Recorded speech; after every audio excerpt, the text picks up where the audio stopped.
افواج پاکستان کے کچھ کمانڈروں کے ساتھ میری ملاقات طے تھی، تو ان کے سامنے میں نے ایک جملہ کہا اور اسی پہ پھر آگے بات چل پڑی۔ میں نے ان سے کہا کہ سیدہ بی بی زینب کا ہی موضوع تھا کہ سمجھنا چاہیے کہ آخر رد انقلاب جو ہے وہ کیا ہوا، اس کا اثرات کیا مرتب ہوئے، اور موضوع یہ تھا کہ 38 لاکھ کلومیٹر کی حکومت 2.25 سال میں کیسے گر گئی۔ یزید کی 38 لاکھ کلومیٹر مربع کلومیٹر پہ پھیلی ہوئی حکومت 3 سال میں علی کی دونوں بیٹیوں نے کیسے گرائی۔ جی یہ وہاں بریگیڈیئرز کے ساتھ موضوع تھا اور میں اسی پہ بات کر رہا تھا۔ تو چیزیں بڑی حقیقت ہیں۔ دیکھیے دو ہی نظام ہوتے ہیں نا، ایک آپ کا داخلی اور ایک آپ کا معاشی، آپ کی امپورٹ ایکسپورٹ، آپ کا معاشی نظام، آپ کا پیسہ، سرکولیشن آف ویلتھ، جتنا بھی آپ کا اکنامک نظام ہے، دونوں بیویوں نے 2 محاذ بنائے۔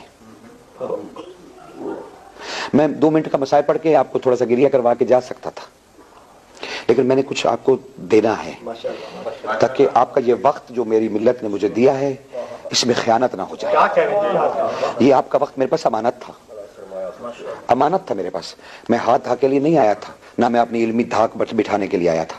مجھے یہ تھا کہ آپ سے بیٹھ کے میں آپ سے عرب کی کتابوں کی باتیں کر سکوں۔ انہوں نے کیا، علامہ جائز نے اور سب نے کیا لکھا، انہوں نے کہا علی کی دونوں بیٹیوں نے کمال کیا۔ خدا کی قسم آپ سوچ بھی نہیں سکتے یہ باتیں جو وہاں عرب کے معاشرے میں پائی جاتی ہیں اور جو ان کی کتابیں بھری پڑی ہیں۔ وہ کیا لکھتے ہیں کہ 2 ہی باتیں ہیں۔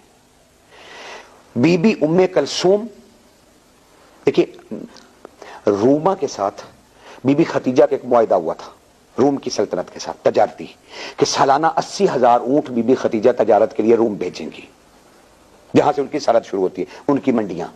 80,000 اونٹ سالانہ سامان کے بھرے ہوئے سیدہ ملکۃ العرب بھیجیں گی۔ اور یہ معاہدہ تبوک سے کچھ آگے جا کر 80 کلومیٹر مدون کے مقام پر ہوا۔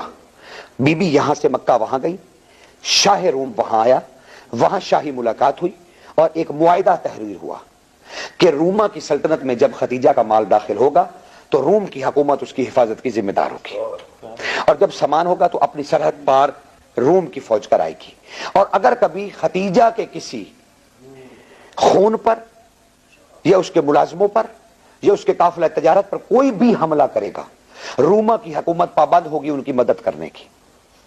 یہ معاہدہ طے ہوا، شاہ روم نے، کیسر روم نے اس پہ دستخط کیے اور سیدہ ختیجہ نے دستخط کیے۔ قاہرہ یونیورسٹی کی یہ دستاویز ملکیت ہے۔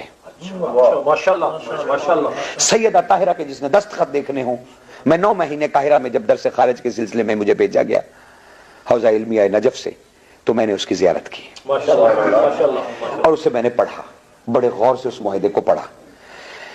اس کے نیچے جناب آغا طنطاوی جنہوں نے صحیفہ کاملہ کا پیش لفظ لکھا ہے، امام سجاد کی کتاب کا، طنطاوی، یہ طنطاوی مصر کے ڈین ہیں، جامع الازہر کے، اہل سنت ہے، یہی تو میں کہہ رہا ہوں۔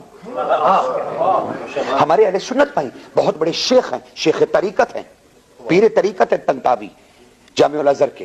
انہوں نے صحیفہ کاملہ کا پیش لفظ بھی لکھا جو جہاں چھپی ہوئی مفتی جعفر حسین کے ترجمے والی، اٹھا کر اس کا کبھی پیش لفظ بھی پڑھیے کہ طنطاوی نے کیا لکھا ہے۔ طنطاوی نے ہی تو کہا تھا یہ زبور آل محمد ہے۔ یہ دعائیں نہیں ہیں، یہ زبور آل محمد ہے، یہ زبور ہے جو داؤد پہ اتری تھی۔ کیا کیا کہنا ان لوگوں کا، کیسے کیسے معرفت ہے۔ اس کے نیچے ہی، اس زیارت گاہ کے نیچے ہی ان کی ایک کتاب پڑی ہوئی ہے جس پہ اس معاہدے کے متعلق لکھا ہوا ہے۔ ان کا ایک صفحہ آپ کو ہدیہ کر رہا ہوں وہاں سے لے کر۔ وہ ارشاد شیخ طنطاوی فرماتے ہیں کہ ام کلثوم علیہ السلام جب واپس لوٹی کربلا کے واقعے کے بعد، ہم تو صرف بی بی زینب عالیہ کے کرتے ہیں نا، بی بی ام کلثوم کو تو ہم نے صرف وہ کہا کہ جی لاولد تھیں اور یہ تھا اور وہ تھا، بس آگے ہمیں کچھ پتا نہیں۔ بطن زہرا پہ نازل ہونے والا یہ نور پیدا نہیں ہوئی، نازل ہوئی۔ مریم نے جس کا واسطہ دیا، مناجات مریم کبھی پڑھیے، اس میں بی بی مریم نے جب درد زے سے شرمندہ ہو رہی تھی اور اللہ کہہ رہا تھا کہ کھجور کے درخت کے نیچے چلی جا، خرمے کے نیچے چلی جا، پردہ بنا لے، وہاں سے چشمہ جاری ہو جائے گا، تو بی بی نے کیا پڑھا تھا، مریم نے کیا پڑھا تھا؟ مریم نے مناجات مریم میں ہے دیکھیے عیسائی مانتے ہیں اس مناجات کو، ہم کیسے مسلمان ہیں؟ عیسائی مانتے ہیں، وہ کہتے ہیں کہ ہماری مریم نے کہا تھا، میری نے کہا تھا کہ اے اللہ، اے آل عمران کے خدا، تجھے واسطہ ہے بطول کبرا کی چھوٹی کلی کا، میرے لیے عیسیٰ کی آمد آسان کر دے۔ اس کی دعا قبول ہوئی ام کلثوم کے صدقے میں، اس بی بی طاہرہ کے صدقے میں۔ وہ تنتاوی، شیخ تنتاوی کہتے ہیں کہ یہ بی بی نے وہ معاہدہ نکالا مدینے سے آ کے اور سفر روم اختیار کیا۔ بہت سے لوگوں نے ریسرچ کی، ہاں ٹھیک ہے، ریسرچ ہر کسی کا حق ہے۔ وہ کہتے ہیں، بعض نے، تنتاوی نہیں کہا، کہ بعض کہتے ہیں کہ جو فاطمہ ویلی ہے جہاں آج بھی عیسائی جا کے دعائیں کرتے ہیں، اور وہاں ایک مجسمہ انہوں نے میری کا لگا رکھا ہے، وہ کہتے ہیں کہ اس جگہ پر جو چبوترا ہے جس کے وہ قریب جا کے گھٹنے ٹیک کے دعائیں مانگتے ہیں، وہاں جا کر وہ بی بی ام کلثوم کے لقب یاد کرتے ہیں، اور کہتے ہیں کہ یہاں پر خدیجہ کی بیٹی بیٹھی تھی جس کے ساتھ ہمارا معاہدہ تھا۔ بی بی نے انہیں جا کے کہا کہ تم لوگ ہمارے معاہدے کے پابند ہو، جب ہمارا خون بہایا جائے گا سلطنت روما مدد کرے گی۔ میں تمہیں معاہدہ دکھانے آئی ہوں جو میری نانی سے تھا، اس معاہدے کے تحت ہم تم لوگوں کو یہ نصیحت کرنے آئے ہیں کہ یہ فسق و فاجور اور کفر کی حکومت ہے، تم اس کے ساتھ اپنا معاشی بائیکاٹ کرو۔ کرنسی روم کی چلتی تھی، روما والوں نے عزت کی اس معاہدے کی، انہوں نے کہا شہزادی آپ واپس لوٹیے، ہم تجارت منقطع کرتے ہیں۔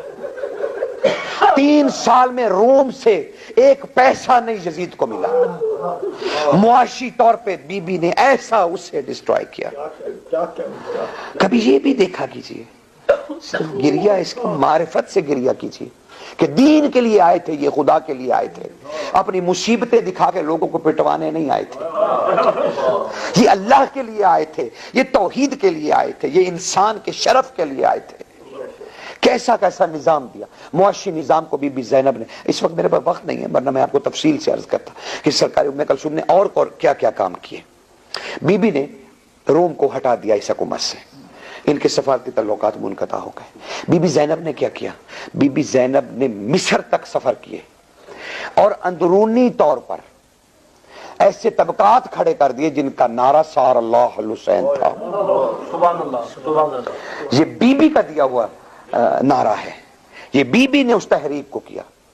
سرکار عبداللہ بن جعفر نے بے پناہ اسلحہ خرید کر راتوں رات پہنچایا لوگوں تک، غریب لوگ تھے، جنگجو نہیں تھے۔ شہزادی نے سفر کیا کہ حق کے لیے اٹھو، خدا کے لیے اٹھو۔ بی بی نے ایک دن بھی سکھ کا سانس نہیں لیا۔ ایسے 3 سال میں حسینیت اتنی پھیل گئی۔ دونوں شہزادیوں کا کمال تھا، دونوں شہزادیوں کا کمال تھا۔ کبھی اس کو میرے بیٹے ضرور پڑھیں، میرے بھائی ضرور پڑھیں، میرے بزرگ ضرور پڑھیں کہ علی کی بیٹیوں نے ولایت کے لیے کیا کیا ہے۔ اب اتنا اگر